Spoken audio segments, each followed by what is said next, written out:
sur la première partie, on avait vu donc la définition de la sémantique SEO. J'espère que vous en rappelez bien.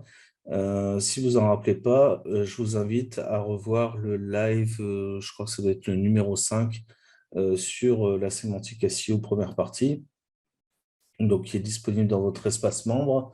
On avait vu l'intérêt de se mapper en fait sur l'algorithme Colibri, Siri et Alexa, qui demandent de plus en plus d'exigences avec les recherches vocales, l'importance du maillage interne.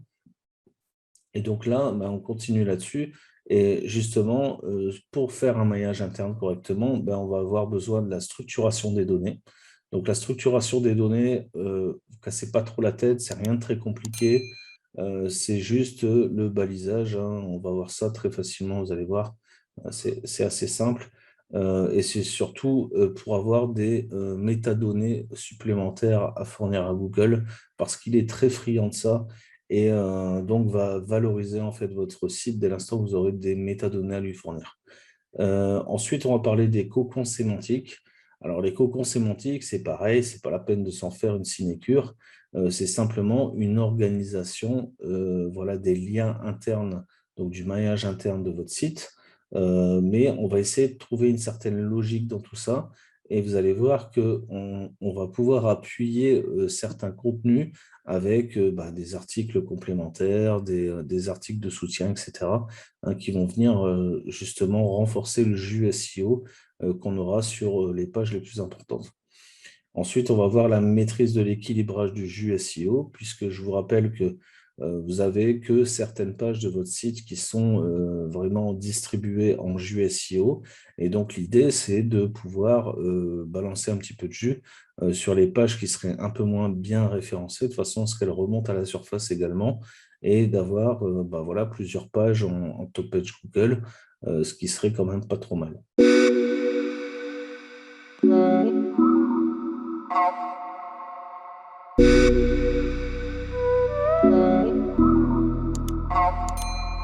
Alors, la structuration des données, c'est quoi?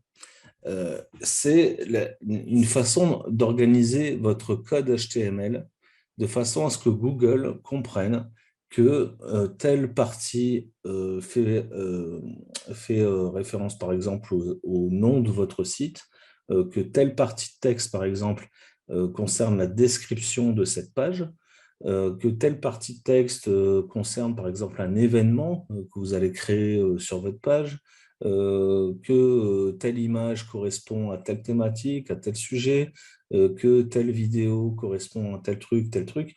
Donc, l'idée, c'est de pouvoir donner un maximum d'informations techniques au bot de Google de façon à ce qu'ils comprennent le contenu de votre page. Et ça, c'est très important parce que le bot, quand il se pointe sur votre page, lui, il a besoin de voir tout de suite ses métadonnées. S'il trouve ces métadonnées tout de suite, il va voir qu'il a affaire à un site qui est sérieux, qui était bien structuré, et donc il va avoir envie de scroller un petit peu plus votre page et d'aller visiter les liens qui lui sont proposés. Et tout ça, ça ne se fait pas naturellement. Il faut lui donner des indicateurs, des points de repère, et ces points de repère sont les métadonnées qu'on va pouvoir intégrer donc, sur le code HTML. Donc, qu'est-ce que le Rich Snippet, Rich Card et Knowledge Graph? Alors, tout ça, ce sont en fait des informations, c'est la microdata dont Google est très friand, si vous voulez. Le Rich Snippet, ça va être tout ce qui concerne, par exemple, les avis. Si vous avez une boutique e-commerce, tous les avis que vous allez pouvoir avoir sur vos articles, etc., vont constituer le Rich Snippet. Mais le Rich Snippet, ça peut être aussi des informations, par exemple, sur des événements ou voilà, sur d'autres choses importantes.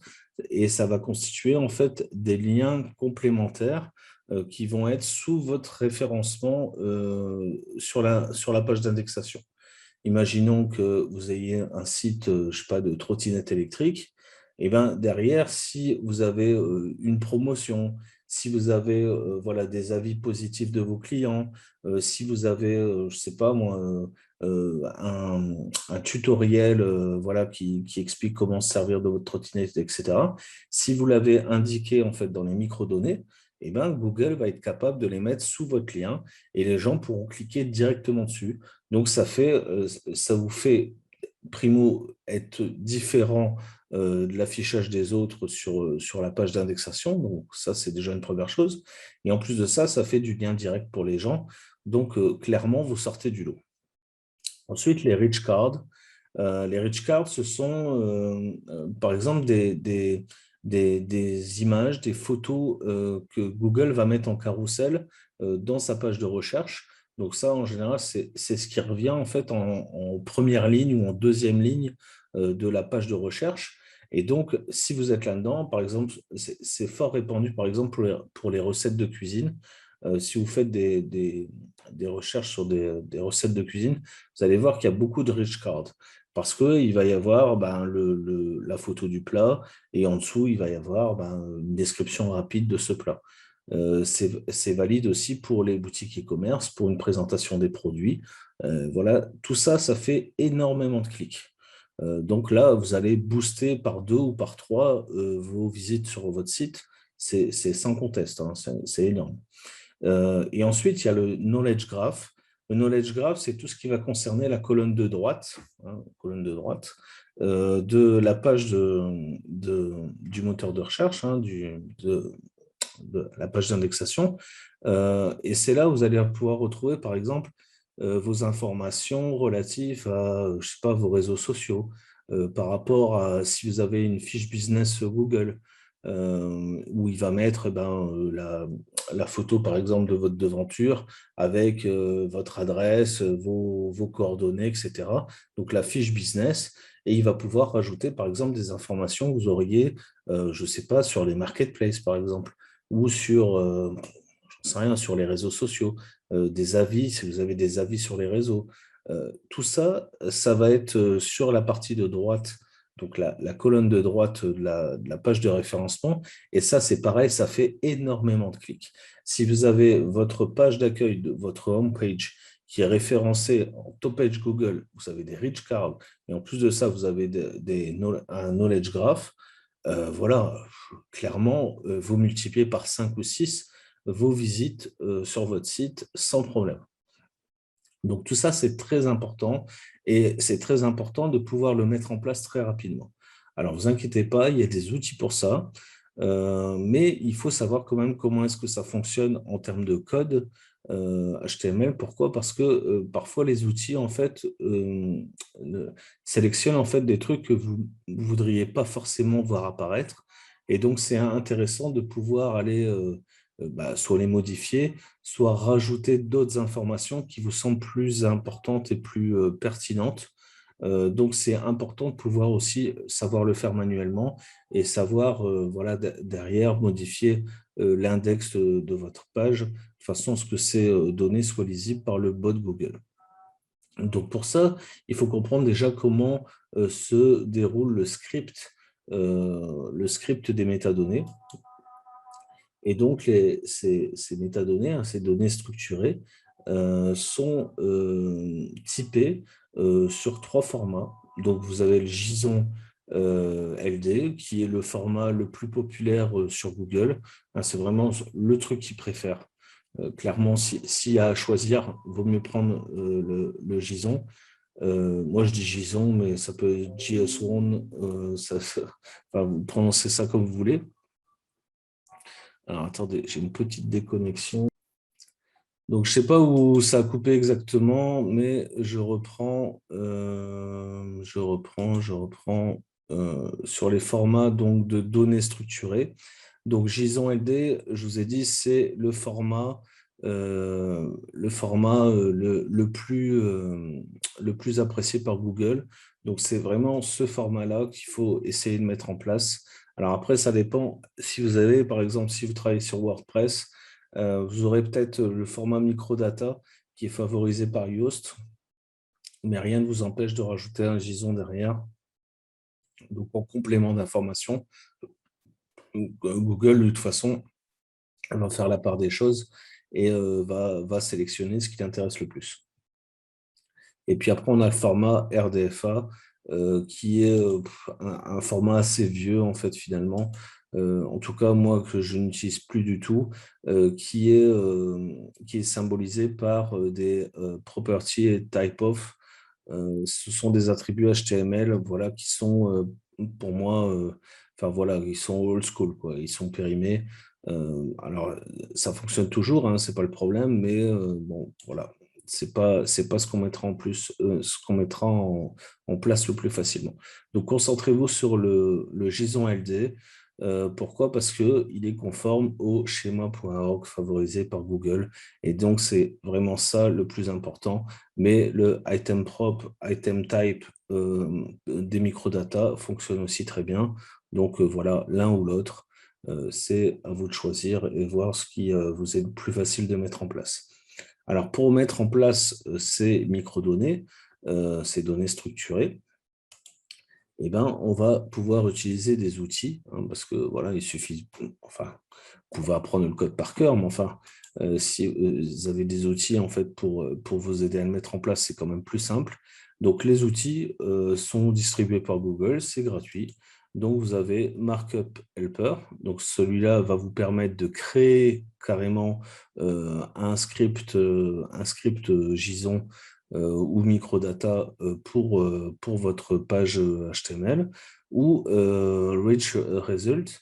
Rich Result va vous permettre de vérifier que vous avez ce qu'il faut sur votre page. Alors, pour un bien, ce que je vais faire, c'est que je vais vous montrer en fait directement sur Google ce que ça peut donner. Et on va prendre l'exemple, je ne sais pas, de mon site Marketing Divergent. Comme ça, vous allez comprendre.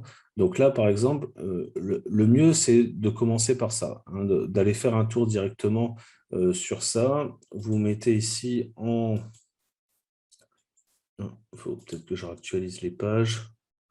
Voilà. Alors ici, vous mettez votre URL.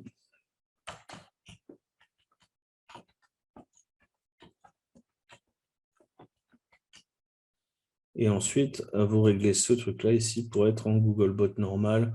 Vous pouvez le tester en smartphone ou pas, mais voilà, déjà en normal, qu'est-ce que ça donne et est-ce que vous avez ce qu'il faut déjà.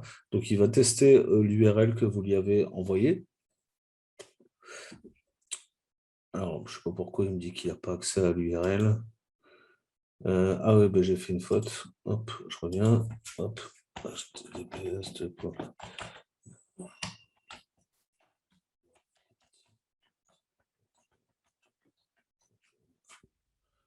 Ah, faites bien gaffe à votre URL. Hein. Faites pas comme moi. Et donc, il va tester la page que vous lui envoyez. Donc, vous pouvez lui envoyer, là c'est la home page que je lui ai envoyée. Et j'aurais pu lui envoyer, je ne sais pas, la page de telle catégorie, la page de tel article, la page de la page que je souhaite en fait vérifier. Ouais, je sais, c'est déjà terminé, mais si tu veux voir la suite, c'est simple, tu vas en description, et tu retrouves tous les liens pour rejoindre les live marketing et SEO chaque semaine, chaque samedi à 18h. Donc va voir en description, il y a du contenu. Tu peux rejoindre également les formations Vikings Affiliation et blog SEO directement sur mon site. Tous les liens sont en description. Un petit like si tu apprécies cette vidéo. N'oublie pas la cloche abonnée, il n'y a toujours pas d'impôt sur cette cloche abonnée, donc abonne-toi. Et on se revoit bientôt pour une prochaine vidéo. Et la semaine prochaine encore un bout de live comme chaque semaine. Ciao, bye, c'était Seb, ciao.